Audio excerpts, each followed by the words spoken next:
Welcome to NYC Now, your source for local news in and around New York City. From WNYC, it's Monday, September 15th. Here's the midday news from Michael Hill. Social media users in New York State may one day have to prove their age by uploading a photo or video of themselves. That's according to a new set of proposed regulations from New York Attorney General Tish James. It's all part of a New York law that would prohibit major social media platforms such as TikTok, Instagram, and Facebook from subjecting kids to addictive algorithm-based feeds. The AG's office suggests the platforms could also verify a user's age by cross-checking their email address or phone number against other records. The AG's office will accept comments on the proposals through December 1st. From there, the office has a year to finalize any of those rules. New York's use of bus cameras is expanding again, starting today. WNYC's Catalina Gonella has the story. The MTA will begin issuing warnings to drivers blocking bus lanes or stops along 4 more bus routes, the Q6 in Queens and the BX20, BX3, and BX7 in the Bronx. It's called the ACE program, or Automated Camera Enforcement, which will issue summonses after a 60-day grace period, starting at $50 and then going up for repeat violations. The program is part of the MTA's efforts to clear up bus routes and speed up bus service. The MTA says the cameras are already in use on 39 bus lines citywide. The expansion brings the total to over 1,200 buses using the system across all 5 boroughs. Going to be a warm day. We're at 77 now, but sunshine there, mostly sunny and a high near 80 today with a light wind. Cool tonight down to the low 60s. Then tomorrow, partly sunny, mid-70s with shower chances and cool at night. Stay close. There's more after the break. NYC. On WNYC, I'm David First. New York City has a serious affordable housing shortage, but thousands of low-cost units are sitting empty. It's called warehousing, and it gets people's blood boiling. In 2023, Mayor Adams stepped in with a solution. The city would pay property owners up to $25,000 to put the rent-stabilized apartments back on the market. But 2.5 years later, no one has taken the offer. Now the city is doubling the payment amount.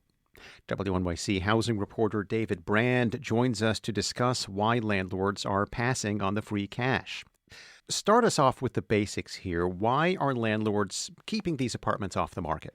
Landlords say it's just basic math. They keep empty, rent-stabilized apartments off the market because they say they can't make enough in rent to cover the cost of renovations or keep up with normal operating expenses. When this happens, it tends to be after a long-time tenant moves out and owners have to bring the unit up to code before getting a new renter in there. That can be pretty costly, so sometimes they just don't bother. But this issue drives people nuts because New York City is in a housing crisis and there are these units just sitting there empty. Yeah, so the city created this program in 2023 to help owners cover the cost of repairs. You reported that only one person has applied and then they dropped out. So why isn't anyone using it? Yeah, no one is taking the money here, and I spoke with a number of landlords to get their view about why that is. Humberto Lopes runs a property management company, and he owns about 200 rent-stabilized apartments. He says most landlords just don't want the city breathing down their necks. Getting money from the city is one of the worst things. You'd rather go to the mob and get the money from the mob, because at least you know you're paying, you pay the interest, you're gone. So there are a few caveats to this program. To qualify, landlords have to have empty units with pretty low legal rents. It's $1,200 for a 1-bedroom and a maximum $1,400 for a 3-bed.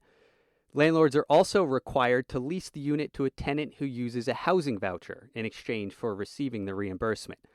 A number of owners just don't want to do that, even though it's a steady source of income. And there's a number of reasons. There's discrimination against the low-income people who use the vouchers, or the owners say they just don't want to rely on the city bureaucracy to get paid each month. There's also some uncertainty that tenants will be able to hold on to their voucher after Trump budget cuts, or because the city is spending so much on its own voucher program and maybe the future mayor cuts it. And then there's the upfront cost of the work. A landlord has to do the work and then try to get reimbursed, and it can be pretty difficult to get money back from the city, and it can also take a long time. Owners say it would be better if the city paid contractors directly rather than making them pay for the work and then get reimbursed at some later date. But the city is trying to sweeten the deal here. They've increased the payment amount from $25,000 to $50K. Right. And David, this is an issue, as you say, that resonates with a lot of New Yorkers, especially tenants who can point to empty apartments in their own buildings. How many of these warehoused units are actually out there? Yeah, this is a tough one. Nobody really knows the answer to that. There's this figure from the city's independent budget office based on this analysis they did of city housing data, where they found there were about 13,000 of these empty rent-stabilized apartments last year.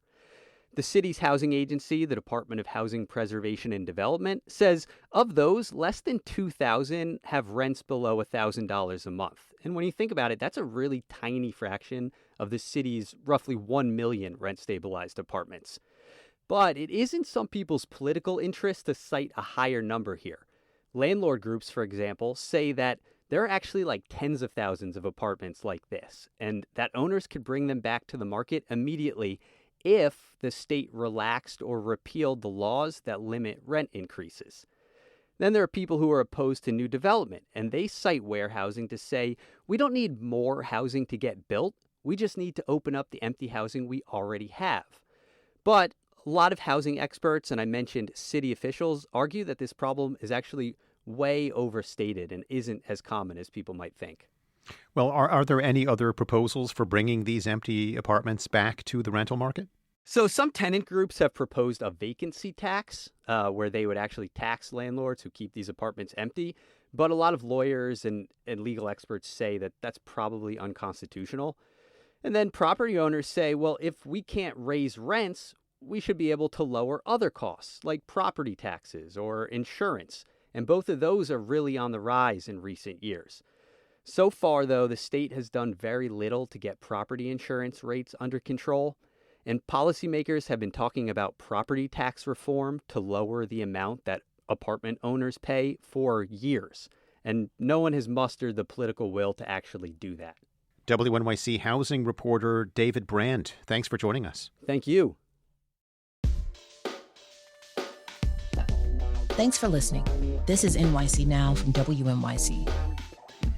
Catch us every weekday, 3 times a day, for your top news headlines and occasional deep dives. And subscribe wherever you get your podcasts. More soon.